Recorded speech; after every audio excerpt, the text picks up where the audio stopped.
దర్శక దిగ్గజం నింగికేగింది. దాసరి నారాయణరావు ఇక లేరన్న వాస్తవాన్ని జీర్ణించుకోలేక సినీ పరిశ్రమ తల్లడిల్లిపోతోంది. సినీ ప్రముఖులు, రాజకీయ ప్రముఖులు అశేషంగా దాసరి నివాసానికి చేరుకున్నారు. ఈ ఉదయం దాసరి నారాయణరావు నివాసానికి చేరుకుని దాసరితో తమకున్న అనుబంధాన్ని పలువురు సినీ ప్రముఖులు, రాజకీయ ప్రముఖులు మీడియాతో పంచుకున్నారు. చిత్రసీమని పటిష్టం చేయడంలో తెలుగు కళామ తల్లి కన్న ఒక దిగ్గజం, కన్న ఒక బిడ్డ. ఈరోజు తెలుగు సినీ ప్రపంచానికి తీరని లోటు. ఆయన మధుర స్మృతులతో ఆయన ఆదర్శంగా తీసుకొని చిత్రసీమని ఆయన కన్న కళల ద్వారా ఈ చిత్రసీమను ఇంకా పటిష్టం చేయాలని ఈరోజు మనసా భాష కర్మణ అని అందరూ నమ్మడం జరుగుతుంది. ఆయన ఆత్మకి శాంతి చేకూరాలని, ఆ కుటుంబానికి దేవుడు ధైర్యాన్ని కలిగించాలని దేవుడిని మనసారా కోరుకుంటున్నాను. దాసరి గారికి ఆకస్మిక మరణం మాకు చాలా బాధ కలిగించింది. నేను త్వరగా హాస్పిటల్కి వెళ్ళి త్వరగా కోలుకుంటాను ఆశించాను. లాస్ట్ టైం హాస్పిటల్కి వెళ్ళి కూడా వ్యక్తిగతంగా నాకు చిన్నప్పటి నుంచి బాగా తెలిసి నాకు బంధువులు కూడా నాకు వ్యక్తిగతంగా చాలా బాధ, చాలా తీరని లోటు. నాకు మనస్ఫూర్తిగా వారికి, వారి కుటుంబ సభ్యులకి వారి కుటుంబ సభ్యులకి సానుభూతిని తెలియజేస్తూ దాసరి గారి ఆత్మకు శాంతి కలగాలని మనస్ఫూర్తి కోరుకుంటున్నాను. ఇవాళ మా తెలుగు ఫిల్మ్ ఇండస్ట్రీకి చాలా బాధాకరమైన రోజు. దాసరి నారాయణరావు గారు మా ఇండస్ట్రీ కంటే అండ్ ఆయనతో మా అసోసియేషన్ చాలా చాలా క్లోజ్ అండి. మన తెలుగు ఇండస్ట్రీకి చాలా గర్వకారణమైన ఒక ఐకాన్ ఆయన కలిగారు. Thank you for all his contribution Telugu film industry, entire Indian film industry. Condolences to the family. ఆయన ఉన్నంతకాలం ఆ లోటు తెలియని వల్ల నెక్స్ట్ ఎవరు ఉంటారు, నెక్స్ట్ ఆయన తర్వాత ఆయన వారసుడు కానీ లేకపోతే ఆయనలాగా సమస్యల్ని భుజాల మీద వేసుకొని అసలంటే ఆయన సొంత పనులు కూడా వదులుకొని కేవలం ఆ సమస్యల మీద ఆయన సాల్వ్ చేయడానికి, పరిష్కరించడానికి ముందుకు వచ్చే ఒక మంచి మనిషి. ఆయన ఆశీర్వాదంతో ఎవరో ఒకళ్ళు మంచివాళ్ళు ఉన్నారు. ఇప్పటికీ మన పెద్దలు ఉన్నారనుకోండి. ఒక పక్కన ఎవరో మోహన్ బాబు గారు వ్యక్తి లాంటి వ్యక్తి ఉన్నారు, ఒక పక్కన రాఘవేంద్రరావు గారు లాంటి వ్యక్తులు ఉన్నారు. బట్ వీళ్ళందరూ ఉన్నా కూడా దాసరి నారాయణరావు గారిది సపరేట్ ప్లేస్. ఎస్పెషల్లీ ఇండస్ట్రీకి ఒక పెద్ద తల అంటారా, నాయకుడు అంటారా, ఒక పెద్ద దిక్కు అంటారా, మా అందరికి కూడా నాకు వ్యక్తిగతంగా ఎటువంటి సొల్యూషన్స్కి ఆయన దగ్గర వెళ్ళకపోయి ఉండొచ్చు. కానీ చాలామంది మేమెవరో సాల్వ్ చేయలేని ప్రాబ్లమ్స్ ఆయన అవలేలుగా సాల్వ్ చేసి ఎంతోమంది కార్మికులకి జీవితాలను ఇచ్చారు, ఎంతోమందికి సహాయం చేశారు. నేను ఆయన దగ్గర స్వయంగా పని చేయకపోయినా నాకు ఆయన గురువుతో సమానం. నాకు చాలా ఇష్టమైన దర్శకుల్లో ఒకరు. ఆయనతో నాకు చాలా అనుబంధం ఉంది. దాసరి పద్మ గారు మొదట నేను ఇండస్ట్రీకి వచ్చిన కొత్తలో నేను వాళ్ళ సినిమాకి పనిచేసేటప్పుడు ఆవిడ నాకు భోజనం పెట్టారు. సొంత మనిషిలాగా ఇంట్లోకి ఆదరించి, ఏం పరిచయం లేకపోయినా సరే. అలాంటి ఇల్లు ఇది. దీంతో నాకు ఎంతో అనుబంధం ఉంది.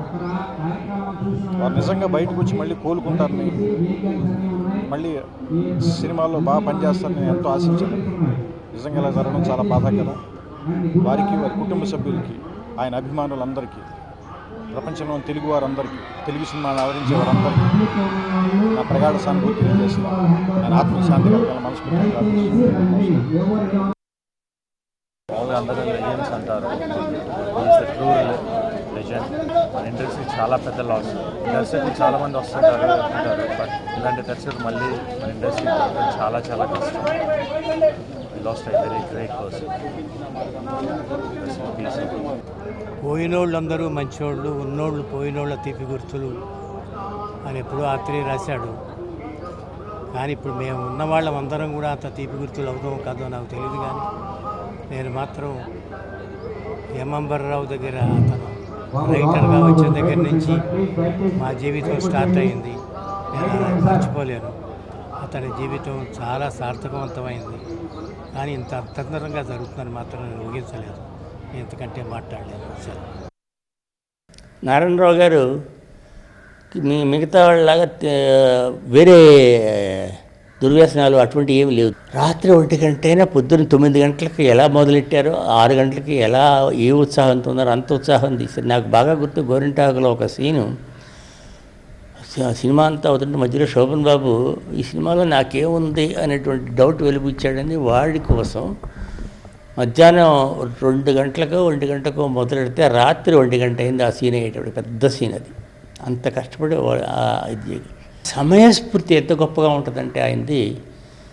ఆ ఊళ్ళో మేము షూటింగ్ మొదలెడుతున్నప్పుడు కుర్రాళ్ళు గేదెలు వెళ్తుంటే వెనకాల చాట పట్టుకుని పేడ పట్టుకుంటున్నారు. అది చూసి రమాప్రభుకి చలం పాత్రలకి ఆ క్యారెక్టర్ పెట్టి దాని మీద కామెడీ డెవలప్ చేశారు ఆన్ ది స్పాట్. అది దర్శకుడు అంటే ఉండే ఇది. నాలో చాలామందికి ఆయన సినిమా తండ్రమ్మ. మా కన్న తల్లిదండ్రులు మాకున్నారు, వాళ్ళకి వందనాలు. అయితే మాలాని సినిమా పిచ్చితో మద్రాసు వచ్చే చాలామంది పేదవాళ్ళకి ఆయన నిజంగా సినిమా తండ్రి. అనేక మందికి యాంబిషన్స్ ఉంటాయి, మేము యాక్టర్ అవ్వాలి, అలా కావాలి, ఇలా కావాలని. సో ఈవేళ పేదవాళ్ళు అలా అవ్వడం అంటే చాలా కష్టం అమ్మ. అలాంటి దశలో నీదే కులము, నీదే మతము, అసలు నీకు డబ్బు ఉందా అలాంటి ఏం పట్టించుకోకుండా మా యాంబిషన్ తీర్చి నటుడిగా పరిచయం చేసి ప్రజలకి మమ్మల్ని చూపించిన మహనీయుడు దాసన్న అంటారు. సో నాలాంటి వాళ్ళకి కాదు, చాలామందికి ఓ రకంగా చెప్పాలంటే సినిమా ఫీల్డ్కి సంబంధించిన ఓ సినిమా అంబేద్కర్ అమ్మాయిన. అలాంటి లీడర్ నాకు తెలిసి మళ్ళీ సినిమా వాళ్ళకి సంబంధించి చిన్న సినిమాల్ని దగ్గర నుంచి అన్నింటినీ ఇండస్ట్రీలో ఉన్న ఎలాంటి వారికి ఏ కష్టం వచ్చినా నేనున్నానని ఈ గేట్లు ఎప్పుడు ఓపెన్ ఉండేది. మళ్ళీ నారాయణరావు గారు లేని ఇండస్ట్రీని ఎవరు చూస్తారంటే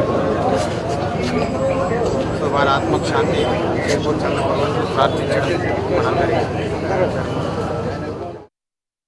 మహాదర్శకుడు దర్శకరత్న అకాల మరణం మనందరి బాధిస్తుంది. చాలా గొప్పవాడు. హీరో డామినేషన్ ఉన్నప్పుడు కూడా డైరెక్టరే గొప్పవాడు అని చెప్పి నిరూపించిన మొదటి వ్యక్తి. ప్రపంచంలోనే నంబర్ 1గా 150 సినిమాలు డైరెక్ట్ చేసి 50 సినిమాలు ప్రొడ్యూస్ చేసిన గిన్నిస్ బుక్ ఆఫ్ వరల్డ్ రికార్డులు కూడా ఆయన ఇక్కడ గొప్ప విషయం. అంతేకాకుండా రాజకీయాల్లో కూడా ఇమిటేం పెంచుకున్నాడు. చిత్ర పరిశ్రమ హైదరాబాద్ రావడానికి అవిరళ కృషి జరిపిన వ్యక్తుల్లో మొదటివాడు. 24 క్రాఫ్ట్స్లో ఇలాంటి సమస్యలు వచ్చినా, ప్రొడ్యూసర్లకి డైరెక్టర్లకి అలాంటి సమస్యలు వచ్చినా అవన్నీ పరిష్కరించడంలో మేటిగా ఉండేవాడు. ఇప్పుడు అలాంటి పెద్ద ఆయన కాలధర్మం చెందడంతో పరిశ్రమ దిక్కులేనిదిగా తయారైపోయింది. ఆయన ఆత్మశాంతి కలగాలని నేను భగవంతుని కోరుకుంటున్నాను. ఆయన లేకపోతే ఏ సమస్య ఉన్నా ఈ ఇల్లు ఒక సుప్రీంకోర్టు మాకు. ఆయన జడ్జిలా కూర్చునేవాడు. గుంటూరు టాకీ సినిమా లాంటి సినిమాలు, చిన్న సినిమాలు నిలబెట్టారంటే ఈ రోజున బయటికి వెళ్ళిందంటే ఆ మహనీయుడు వల్ల. ప్రతి పుట్టినరోజుకి ఇక్కడికి వచ్చేవాళ్ళం, ఆటోగ్రాఫ్ చేసి ఇచ్చేవాడు. భోజనం చేసే వేల మంది వచ్చేవాళ్ళు. ఒక తండ్రి ఇండస్ట్రీకి. ఆ చైర్ అక్కడ ఖాళీగా చూస్తుంటే మేము తట్టుకోలేకపోతున్నాం. ఏ సమస్య వచ్చినా ఎవరెక్కడికి వెళ్ళాలో కూడా తెలియదు. ఆయన మీద వేసుకుని భారం వేసుకుని ఆయన అన్ని ఇండస్ట్రీకి ఒక పితామహుడు.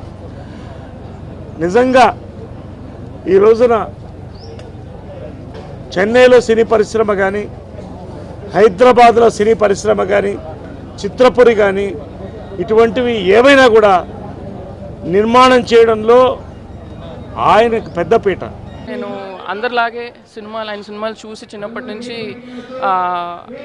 ఆయన కథలు అంటే గొప్ప మహిళా పాత్రలు ఉన్నాయి ఆయన సినిమాలో. అండ్ నాకు తెలిసి అలాంటి పాత్రలు ఇప్పుడు కూడా చేయట్లేదు మనం. సో ఎప్పుడో ఆయన 70s 80sలోనే చేసేసారు. ఇది ఒక ఓపెన్ హౌస్ అండి. ఎవరికి ఏ ప్రాబ్లం ఉన్నా ఆ గేట్ నుంచి వెళ్ళిపోయి ఆయన కలవచ్చు.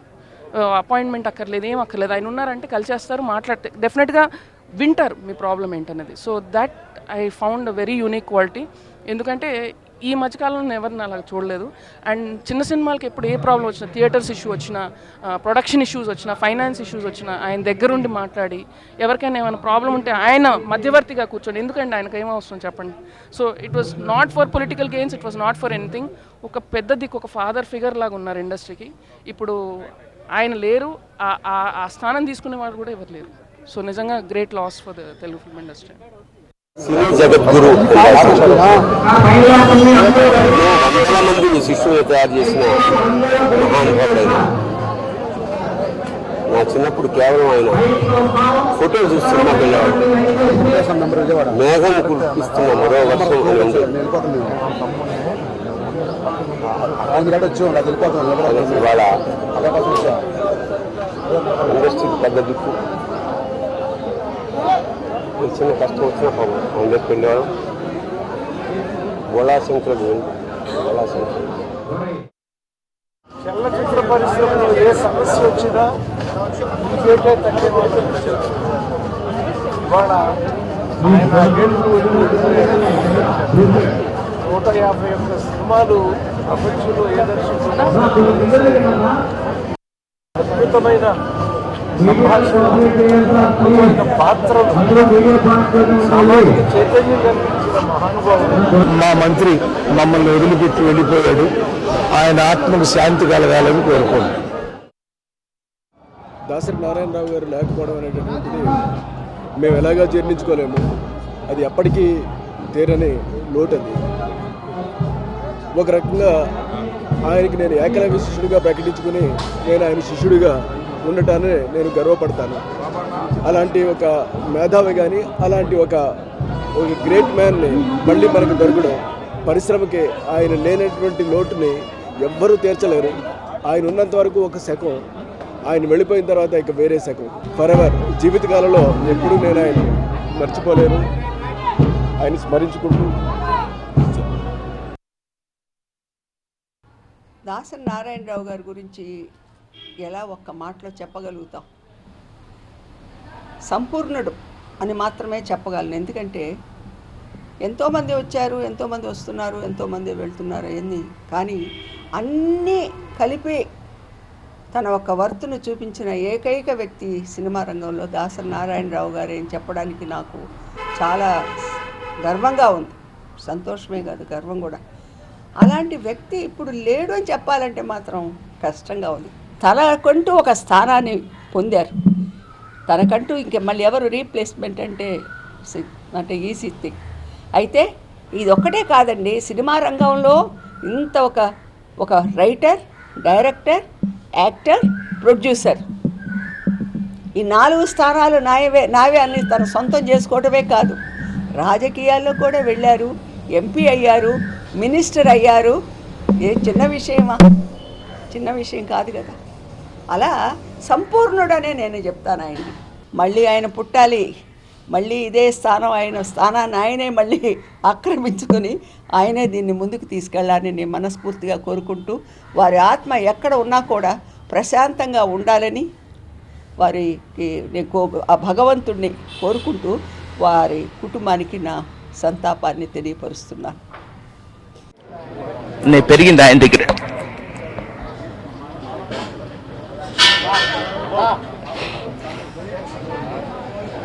మామూలుగా అందరూ స్కూల్కి వెళ్ళి తర్వాత కాలేజ్కి వెళ్ళి తర్వాత పోస్ట్ గ్రాడ్యుయేషన్ చేస్తారు.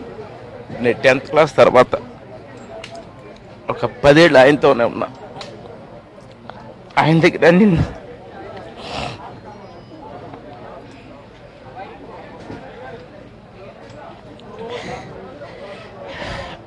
అమ్మ నాన్న తర్వాత తల్లి, తండ్రి, గురువు, దైవం అన్నీ ఆయనే. So much travelling with him. అంతకంటే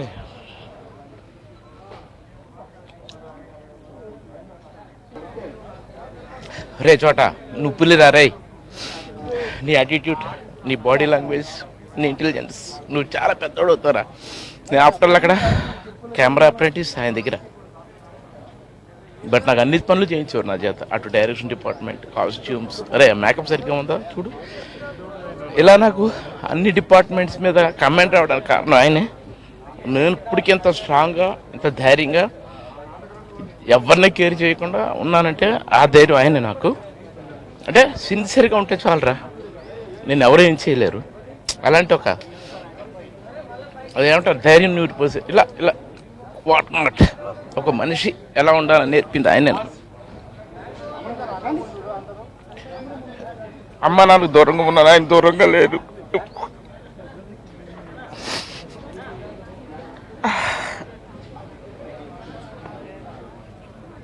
ఇంకా ఆయన లాంటి మనిషి నాకు తెలిసి సినిమా ఇండస్ట్రీలో పుట్టడం ఈజ్ గ్రేట్.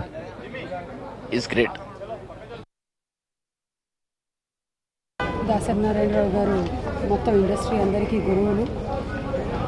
నేను చేసిన మొట్టమొదటి సినిమా దర్శకుడు. చాలా జనరేషన్స్కి చాలా ఆస్తి మిగిల్చి వెళ్ళారని మాత్రమే చెప్పగలుగుతాను. బట్ ఆయన లేకపోవడం అనేది చాలా పెద్ద లాస్, ఎవరూ తీర్చలేదు. May soul rest in peace. పెద్ద దిక్కు, ఇండస్ట్రీ పెద్ద దిక్కు. సమస్యలకి, మా సంతోషాలకి, మా బాధలకి అన్నింటికి వెన్నంటి ఉండిన పెద్ద దిక్కు ఈరోజు లేరు అంటే చాలా బాధగా ఉంది. ఆయన ఆత్మ ఎక్కడున్నా కానీ శాంతించాలని మనస్ఫూర్తిగా కోరుకుంటున్నాను.